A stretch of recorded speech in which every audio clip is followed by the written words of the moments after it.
बंधुगण, अरविंद केजरीवाल जी ने इस प्रकार से एक पिक्चर पेंट किया कि मोदी जी जो हैं वो दिल्ली की गरीब जनता को जो उनका अधिकार है, उनका राशन है, उससे वंचित रख रहे हैं और डोर टू डोर जो डिलीवरी होनी चाहिए राशन का, कहीं ना कहीं इस डोर टू डोर डिलीवरी को रोकने की कोशिश कर रहे हैं।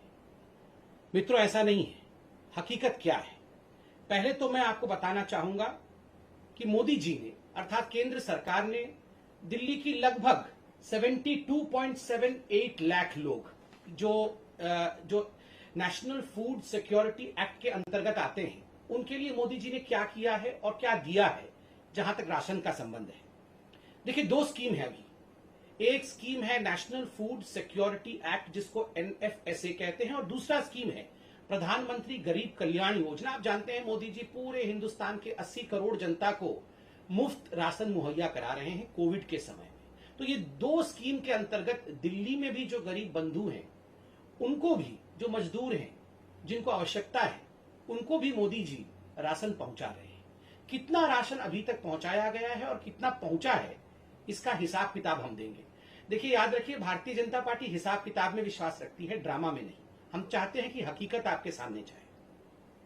ये जो नेशनल फूड सिक्योरिटी एक्ट है, इसके अंतर्गत 37,400 मीट्रिक टन राशन या अनाज आज तक दिल्ली को मोदी जी ने भेजा है। और दिल्ली सरकार ने जो उन्होंने खुद हिसाब दिया है कि मई के महीने में इसका लगभग 90% डिस्ट्रीब्यूट कर दिया है। और दूसरा स्कीम जो है वो प्रधानमंत्री गरीब कल्याण योजना का है। वे मई जून, अभी जून महीना चल रहा है, और मई जून और जून के 5 तारीख तक का आपको हिसाब दूंगा। इन दोनों महीनों में जो दिल्ली का कोटा है, उससे अधिक 72,782 मीट्रिक टन यह अनाज जो है मोदी जी ने दिल्ली को भेजा। दिल्ली ने कितना उठाया? दिल्ली 53,045 मीट्रिक टन ही उठा पाई, अर्थात सारा उठा नहीं पाई, इतना ही उठा पाई। और ये जो 53,000 मीट्रिक टन उठाया है उन्होंने अपने कोटे में से, उसका मात्र 68% ही उन्होंने डिस्ट्रीब्यूट किया है। मात्र 68% ही वो बांटने में समर्थ रहे हैं, बाकी वो बांट नहीं पाए। मुझे बड़े दुख के साथ कहना पड़ रहा है कि यहां अरविंद केजरीवाल जी ने बहुत सारे आंकड़े नहीं दिए। पहला आंकड़ा जो अरविंद केजरीवाल जी ने नहीं दिया वो यह है कि ये जो NFSA national food security act का स्कीम है, इसके अंतर्गत कितना पैसा, ये एक सब्सिडाइज स्कीम है, अर्थात इसका पैसा जो है वो केंद्र सरकार देती है और एक बहुत मिनिमम पैसा जो है वो राज्य सरकार देती है। अरविंद केजरीवाल जी कितना पैसा देते होंगे, मिनिमम जो पैसा है वो कितना देते हैं, और मोदी जी कितना देते हैं? अब देखिए, दो राशनों की बात करेंगे हम, एक तो गेहूं की बात करेंगे और एक हम चावल की बात करेंगे। जहां तक गेहूं का सवाल है, गेहूं अरविंद केजरीवाल जी मात्र 2 रुपए देते हैं और मोदी जी देते हैं गेहूं पे 23.73 रुपीज। कुल मिलाकर गेहूं का जो रेट है, मार्केट रेट है, वो 25.73 रुपीज है, जिसमें अरविंद केजरीवाल जी 2 रुपए देते हैं, अर्थात दिल्ली सरकार 2 रुपए देती है। ठीक उसी प्रकार चावल में अरविंद केजरीवाल जी मात्र 3 रुपए देते हैं और मोदी जी देते हैं 33.79, अर्थात केंद्र सरकार देती है 33.79 रुपीज और राज्य सरकार देती है 3 रुपया। मैं ऑडियो नहीं आ रहा है, इसको अनम्यूट करता हूं।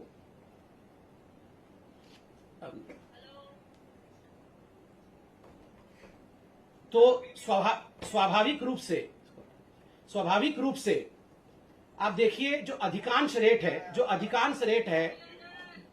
जो रेट है वह केंद्र सरकार देती है और एक बहुत मिनिमल अमाउंट जो है वो राज्य सरकार देती है। मगर उसमें भी जिस प्रकार की राजनीति हो रही है वो हम सब देख रहे हैं।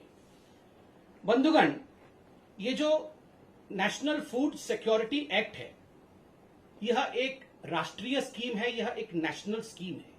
ये पूरे राष्ट्र में, पूरे भारतवर्ष में एक यूनिफॉर्म स्कीम के अंतर्गत काम करती है, यूनिफॉर्मिटी के साथ काम करती है। चाहे वो दिल्ली हो, चाहे वो उड़ीसा हो, चाहे वो बंगाल हो, चाहे वो कोई भी राज्य हो, हर राज्य में यूनिफॉर्मली काम करती है और कोई भी राज्य इसको डिसरप्ट नहीं कर सकता है। कोई भी राज्य का यह अधिकार नहीं है कि नेशनल फूड सिक्योरिटी एक्ट को बंद कर दे और अपने तरीके से उसी स्कीम में से स्कीम निकाले। देखिए, अगर अरविंद केजरीवाल जी वाकई गरीबों के बीच में इसके अतिरिक्त कोई राशन बांटना चाहते हैं और वो चाहते हैं कि वो गरीबों का कल्याण करे, इसके ऊपर कल्याण करे, तो उसके लिए अरविंद केजरीवाल जी राशन प्रोक्योर कर सकते हैं। जो केंद्र सरकार देती है उसके अलावा भी राशन खरीद सकते हैं और नोटिफाइड रेट में खरीद सकते हैं।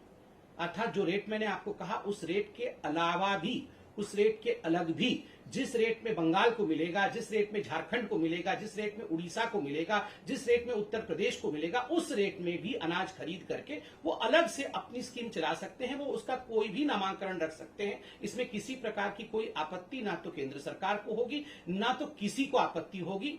दोनों मिलकर काम कर सकते हैं। मगर जिस प्रकार से वो ये दिखाने की कोशिश कर रहे हैं कि केंद्र उनको उनका स्कीम चलाने नहीं दे रही है, ये गलत है। दूसरा विषय है अरविंद केजरीवाल जी का ये जो स्कीम है, जो घर घर राशन वाला स्कीम है, उसमें एक जो बहुत महत्वपूर्ण बात है, उसको बड़ी चतुराई के साथ अरविंद केजरीवाल जी ने छुपा दिया। उसमें एक प्रावधान है कि आप ये जो राशन है, जो आप फेयर प्राइस शॉप में पाते हैं, उस राशन को दिल्ली के कुछ एजेंसीज उठा लेंगे और जैसे कि गेहूं है उसको आटा बनाया जाएगा और जैसे चावल है उसकी सफाई की जाएगी और इसके लिए कुछ एक्स्ट्रा चार्ज दिल्ली की सरकार लगाएगी। देखिए, नेशनल फूड सिक्योरिटी एक्ट में कोई भी एक्स्ट्रा चार्ज के विषय में नहीं बताया गया है कि कोई एक्स्ट्रा चार्ज कोई भी राज्य लगा सकती है। जो केंद्र के नियम है उन्हीं केंद्र के नियम के मुताबिक चलना पड़ेगा। एक्स्ट्रा चार्ज कोई लगा नहीं सकता है। मगर मुझे दुख के साथ कहना पड़ रहा है कि अरविंद केजरीवाल जी ने इस महत्वपूर्ण विषय कि गरीबों से वो कितना एक्स्ट्रा चार्ज लेना चाहते थे, इस विषय को अरविंद केजरीवाल जी बताते नहीं है। इस विषय को अरविंद केजरीवाल जी छुपा देते हैं। और केंद्र सरकार ने स्पष्ट रूप से कहा है कि आप कोई भी केंद्र का जो कानून है, केंद्र का जो स्कीम है, उसमें एक्स्ट्रा चार्ज लगा करके उसे अलग तरीके से राज्य में रख नहीं सकते। तीसरी बात है, देखिए अरविंद केजरीवाल जी, आपने कहा कि आप गरीबों का भला चाहते हैं। One nation one ration card, पूरे राष्ट्र में एक राशन कार्ड हो, इसका प्रावधान केंद्र की सरकार ने किया था। बाकी राज्य इस काम को कर रहे हैं, आगे बढ़ा रहे हैं। मुझे दुख के साथ कहना पड़ रहा है बंधुगण कि दिल्ली की सरकार ने इस विषय को मना कर दिया कि वो one nation one ration card में आगे नहीं बढ़ेंगे और आज उन्होंने इस काम को आगे नहीं बढ़ाया है, जिसके कारण हजारों हजार जो मजदूर होते हैं, जो गरीब होते हैं, जो माइग्रेंट लेबर्स होते हैं, आज वो राशन से वंचित रह रहे हैं। जबकि यह प्रावधान बिना किसी पैसा खर्च के दिल्ली सरकार आराम से कर सकती थी। केंद्र ने इसका सारा प्रायोजन किया हुआ था और केंद्र ने बार बार चेताया है केजरीवाल जी को कि केजरीवाल जी, आप one nation one ration card इसको फॉलो करिए, इसको आप बनाइए। देखिए, अरविंद केजरीवाल जी कह रहे हैं कि वो घर घर जाके राशन देंगे और डोर स्टेप डिलीवरी करेंगे। बंधुगण, ये डोर स्टेप डिलीवरी सही व्यक्ति को हो रहा है कि नहीं, गरीबों के पास ये राशन पहुंच रहा है कि नहीं, ये कैसे मालूम पड़ेगा? उनका कहना है कि हम बायोमेट्रिक सिस्टम के माध्यम से जान जाएंगे कि डोर टू डोर डिलीवरी हो रहा है कि नहीं। हम आपके अंगूठे ले लेंगे, हम आपका कोई ऐसा बायोमेट्रिक निशान लेंगे जिससे कि ये जो हिसाब है कि सही व्यक्तियों तक पहुंच रहा है कि नहीं, वो हिसाब हमारे पास आ जाएगा। मगर यहां केंद्र की सरकार ने अरविंद केजरीवाल जी को रिमाइंड भी किया है और मैं भी बताना चाहूंगा कि एक point of sale EPOS machine होती है। आपने देखा होगा, दुकान में आप जाते हैं तो कई बार उसमें कार्ड स्वाइप होता है, एक मशीन होती है जो इंटरनेट के माध्यम से कनेक्टेड होती है और उसमें जो भी डेटा जाता है वो डेटा सरकार के उच्च अधिकारियों तक, सरकार के कंट्रोल रूम तक पहुंच जाता है। 2018 के अप्रैल के महीने से अरविंद केजरीवाल जी ने दिल्ली के जो 2000 फेयर प्राइस शॉप है जहां ये राशन वितरित किए जाते हैं, उन्होंने ये जो POS मशीन है, EPOS मशीन है, जो इंटरनेट के माध्यम से काम करते हैं, उन्हें बंद करवा दिया था और सब कुछ एक हाथ की प्रक्रिया से, एक मैकेनिकल प्रक्रिया से आरंभ कराया था। तो आप बताइए, सही गरीब तक जा रहा है या नहीं, ये राशन उचित व्यक्ति तक जा रहा है या नहीं, ये कैसे मालूम पड़ेगा जब आपने POS मशीन ही बंद कर रखा है? और अब बहुत कहने के बाद आपने POS मशीन चालू करने की बात की और दिल्ली की जनता को जान के आश्चर्य होगा, छोटे छोटे राज्य जो दूर दराज इलाके में हैं, जिनके पास इंटरनेट की सप्लाई भी नहीं है या कम है, उन छोटे छोटे राज्यों ने POS मशीन लागू कर रखा है। इन छोटे छोटे राज्यों ने इनका 80% से अधिक आधार कार्ड ऑथेंटिकेशन है, अर्थात ये जो आधार कार्ड के माध्यम से, कि आधार कार्ड एक गरीब व्यक्ति के घर में अरविंद केजरीवाल जी जाते हैं, उनको राशन देते हैं, तो आधार कार्ड के माध्यम से कि इस व्यक्ति को राशन पहुंचा कि नहीं, ये आधार कार्ड के माध्यम से मालूम पड़ता है। जो नेशनल एवरेज है वो 80% का है, किंतु दिल्ली में आधार कार्ड ऑथेंटिकेशन 0 है। अर्थात अरविंद केजरीवाल जी ने इस पे कोई काम नहीं किया है। हमें मालूम ही नहीं पड़ेगा कि अरविंद केजरीवाल जी ये राशन उठा करके किसको दे रहे हैं। तो आप बताइए, क्या ये बहुत बड़ा स्कैम, मैं तो कहूंगा ये स्कैम होते होते रुका है। ये बिल्कुल 25 तारीख से जो अरविंद केजरीवाल जी ये जो राशन डाइवर्टिंग सिस्टम, ये कहीं ना कहीं राशन को डाइवर्ट करना चाहते थे। ये इतने बड़े स्कैम को करना चाहते थे कि आप देखिए, जिस व्यक्ति तक ये राशन पहुंचना चाहिए उस व्यक्ति तक ये राशन नहीं पहुंचेगा, और ये राशन न जाने किसके पास पहुंच जाता। ना उसका आधार कार्ड ऑथेंटिकेशन है, ना वहां ईओएस मशीन है, और आखिरकार बाद में आप दिल्ली में देखते कि 7, 8, 10 गुना अधिक इन्फ्लेटेड प्राइस में गेहूं और चावल आपको दिल्ली में मिल रहा होता। यही अरविंद केजरीवाल करना चाहते थे। मैं ऐसा क्यों कह रहा हूं? आज अरविंद केजरीवाल जी ने राशन के घपले, राशन माफिया, सबके बारे में बात की। बंधुगण, आपको ये याद है ना, ये राशन कार्ड कैसे बनाते थे इनके मंत्री, आपको याद है ना? ये इनके राशन कार्ड मंत्री राशन कार्ड ऐसे बनाते थे, फेवर लेके लोगों से राशन कार्ड बनाते थे। पूरा केस कोर्ट में गया और अरविंद केजरीवाल जी को अपने मंत्री को ही हटाना पड़ा। अरविंद जी, आज आपकी जो उद्गार को हमने देखा, जो आप इतना कह रहे थे कि मैं राशन के लिए बहुत चिंतित हूं और बचपन से ही मैं चाहता था कि दिल्ली की जनता का भला हो, राशन कार्ड तो आपने ऐसे बनाया था। राशन कार्ड बनाने में ही आप घपला करते थे, सेक्सुअल फ्लेवर लेके आपके जो मंत्री हैं वो राशन कार्ड बनाते थे। बंधुगण, आज पार्टी ने हमारे कहा भी है और आपने ट्वीट भी देखा है कि ABCDEF, ये जो अरविंद केजरीवाल के ABCDEF है, हम उसको आज उजागर करेंगे। क्या है अरविंद केजरीवाल जी का ये गवर्निंग मॉड्यूल या उनका जो काम करने का तरीका है? ए क्या है? ए फॉर एडवर्टाइजमेंट। केवल एडवर्टाइजमेंट करना है, कुछ करना नहीं है, केवल एडवर्टाइजमेंट करना है। आज आप देखते होंगे कि वो जो बहुत सारे सिलेंडर रखे हुए होंगे और उसके बीच अरविंद केजरीवाल जी मास्क पहन के चल रहे हैं। हर जगह ये फोटो आ रही है, बहुत सारे सिलेंडर रखे हुए हैं और अरविंद केजरीवाल जी चल रहे हैं, एडवर्टाइजमेंट आ रही है, और वो कह रहे हैं कि हम 3rd वेव की तैयारी कर रहे हैं। अरविंद केजरीवाल जी, ऐसे ही अगर आप सिलेंडर के बीच में मास्क पहन करके 2nd वेव से पहले चल दिए होते तो आज 2nd वेव ही नहीं होता और ये सारी चीजें नहीं होती। आप उस समय भी एडवर्टाइजमेंट कर रहे थे, आज भी एडवर्टाइजमेंट कर रहे हैं। 1000 करोड़ रुपए, 900 करोड़ के आसपास आपने एडवर्टाइजमेंट में खर्च किया। और दिल्ली वासियों, अगर यही 900 करोड़ रुपए उन्होंने राशन पे खर्च कर दिया होता ना, तो आज घर घर अनाज तो क्या, घर घर फल फ्रूट तक पहुंच गया होता। सबके घर में एक सेव, एक अनार भी पहुंच रहा होता, अगर वो वाकई 1000 करोड़ रुपए एडवर्टाइजमेंट पे नहीं खर्च करते। A for advertisement, B for blame. हर चीज में मोदी जी आपने ऐसा कर दिया, मोदी जी आपने वैसा कर दिया, मोदी जी आपने मुझे ऑक्सीजन नहीं दिया, मोदी जी आपने मुझे रेमडेसिविर नहीं दिया, मोदी जी आपने हमें हॉस्पिटल का बेड नहीं दिया। फिर सुबह उठ के देखो तो टीवी पे चल रहा होगा, अरविंद केजरीवाल जी ने सबको बेड दे दिया है, अरविंद केजरीवाल जी ने सबको ऑक्सीजन दे दिया है, हम घर घर ऑक्सीजन पहुंचाएंगे। अरे आप तो ब्लेम कर रहे थे सुबह से ही कि मोदी जी ने आपको कुछ नहीं दिया, और फिर कैसे आपने घर घर पहुंचा दिया? मोदी जी राशन नहीं दे रहे, राशन क्या दे रहे हैं मोदी जी ने? हमने अभी आपको आंकड़े दिए हैं।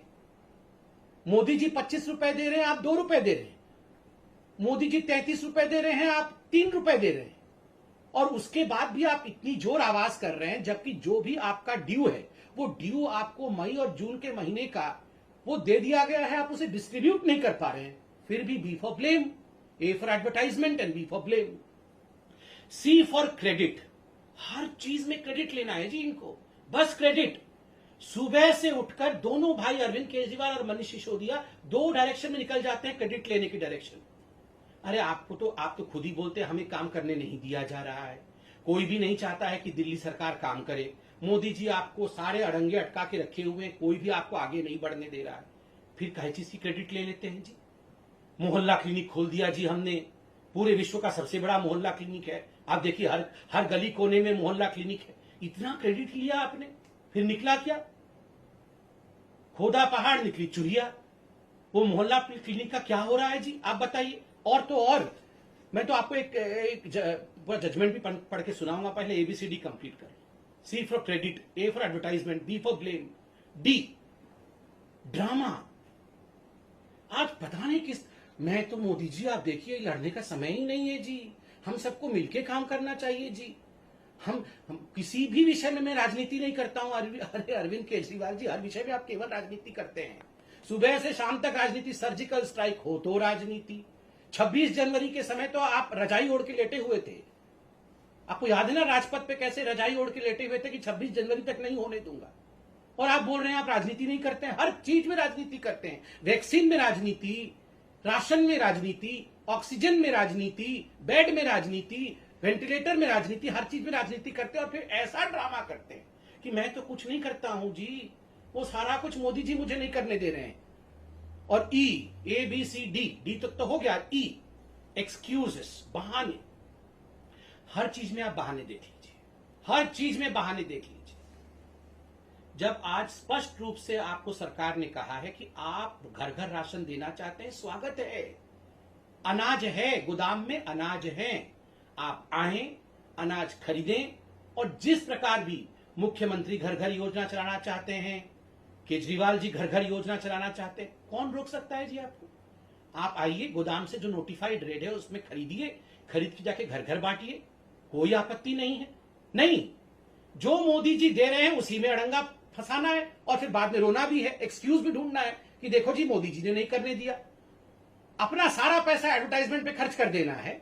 और जो एक नेशनल यूनिफॉर्म स्कीम चल रहा है उसको कैसे नहीं होने देना है, ये आपने देखना। E for excuse. और जब A for advertisement, B for blame, C for credit, D for drama और ई फॉर एक्सक्यूज होगा तो स्वाभाविक है एफ फॉर फेल्योर। गवर्नमेंट का पूरा फेल्योर हो गया है।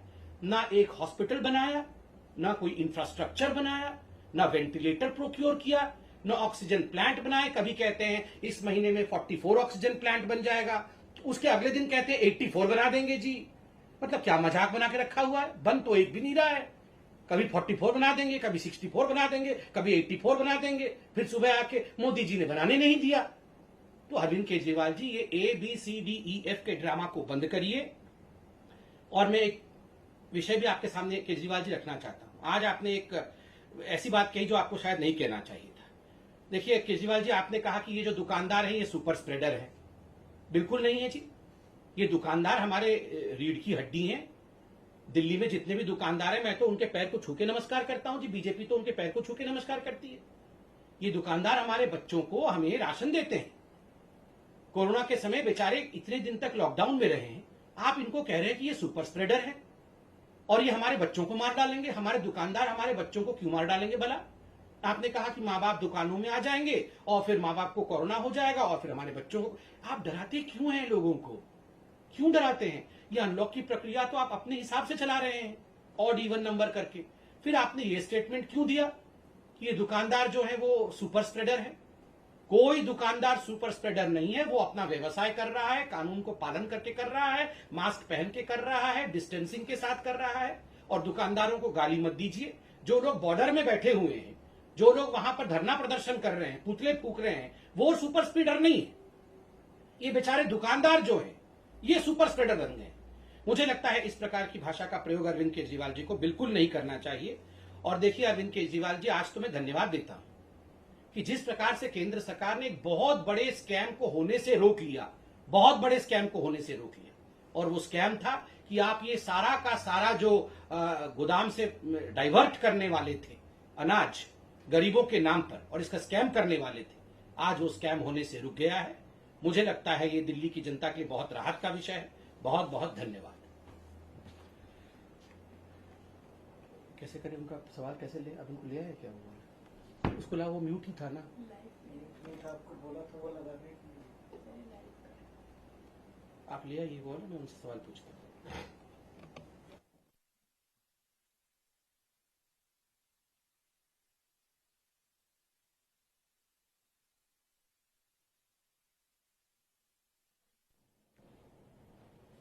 सर, आप राशन की बात कर रहे हैं, पर ये बार बार होता रहा है कि अरविंद केजरीवाल ने ये भी बोला कि उन्होंने एक बार नहीं 4 बार फाइल भेजी थी एलजी के पास, और एलजी चाहते तो उसको सिर्फ अप्रूव करके भेजना था और डिलीवरी हो जाती है राशन की गरीबों को।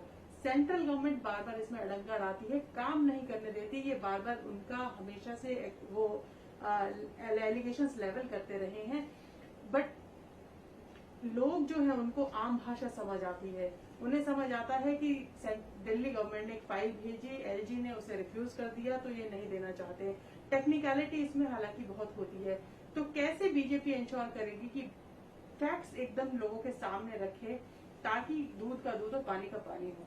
देखिए, अभी प्रेस कॉन्फ्रेंस करके बीजेपी ने पूरे फैक्ट्स को आप लोगों के सामने अर्थात देश के सामने रखा है कि किस प्रकार से एक नेशनल स्कीम है जो यूनिफॉर्मली पूरे देश पर लागू होता है। हाँ, अगर इस स्कीम को आप ट्वीक करना चाहते हैं तो इसको ट्वीक नहीं कर सकते हैं, इसमें बदलाव नहीं ला सकते। आप अपनी एक स्कीम, स्टेट की स्कीम चला सकते हैं, जिसके लिए आपको नोटिफाइड प्राइस में जो अन्न अनाज के गोदाम में अवेलेबल है उसे आपको खरीदना होगा।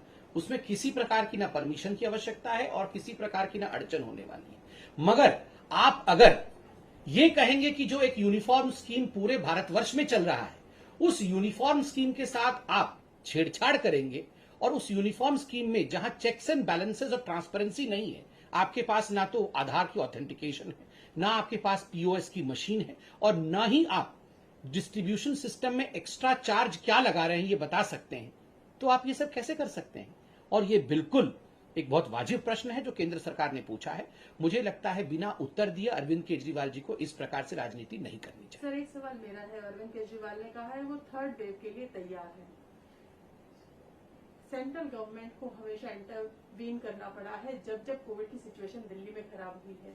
आपको लगता है बीजेपी की तरफ से क्या ये तैयारी रहेगी कि आप भी सेंट्रल गवर्नमेंट को आप अप्रोच करें, पहले ही थर्ड वेव के लिए तैयार रहें? क्योंकि हमने हमेशा ये देखा है कि जब जब सिचुएशन खराब हुई है, दिल्ली सरकार हमेशा सेंटर की हेल्प उन्होंने सीख की है। आपको लगता है कि दिल्ली अब की बार थर्ड वेव के लिए सही में तैयार है और उन्हें सेंटर की हेल्प की जरूरत नहीं पड़ेगी? देखिए, जहां तक दिल्ली का सवाल है, आज मैंने अपने प्रेस कॉन्फ्रेंस में भी कहा, अगर दिल्ली की सरकार अभी कह रही है कि वो थर्ड वेव के लिए तैयार है, वो ऑक्सीजन प्लांट्स बना रही है, बेड्स बिछा रही है, वेंटिलेटर्स ला रही है, तो स्वाभाविक है सेकेंड वेव के लिए भी ये सब कुछ कर सकती थी, क्योंकि आज तो उन्हें कोई रोक नहीं रहा है। उसका अर्थ है उन्हें पहले भी कोई नहीं रोक रहा था। क्या कारण था कि सेकेंड वेव के लिए दिल्ली की सरकार तैयार नहीं थी, बावजूद इसके कि सेकेंड वेव की वार्निंग मोदी जी की सरकार ने उन्हें मार्च के महीने से पहले दे दिया था। 5-6 बार चिट्ठी लिख के केंद्र की सरकार ने अरविंद केजरीवाल जी की सरकार को चेताया था कि दूसरा वेव आएगा, उसके लिए आप तैयारी कर लीजिए। अगर यही तैयारी जो आज वो दावा कर रहे हैं कि थर्ड वेव के लिए वो कर रहे हैं, यही तैयारी वो सेकेंड वेव के लिए करते, तो जितने लोगों की मृत्यु हुई है दिल्ली में, जिसका सर्वाधिक केस फैटेलिटी रेट रहा है, आज ये लोग हमारे बीच में होते और इतने परिवार आज इतने दुख से नहीं गुजर रहे होते। कहीं ना कहीं अरविंद केजरीवाल आज भी एडवर्टाइजमेंट और दिखावा की राजनीति कर रहे हैं। सर, एक सवाल राहुल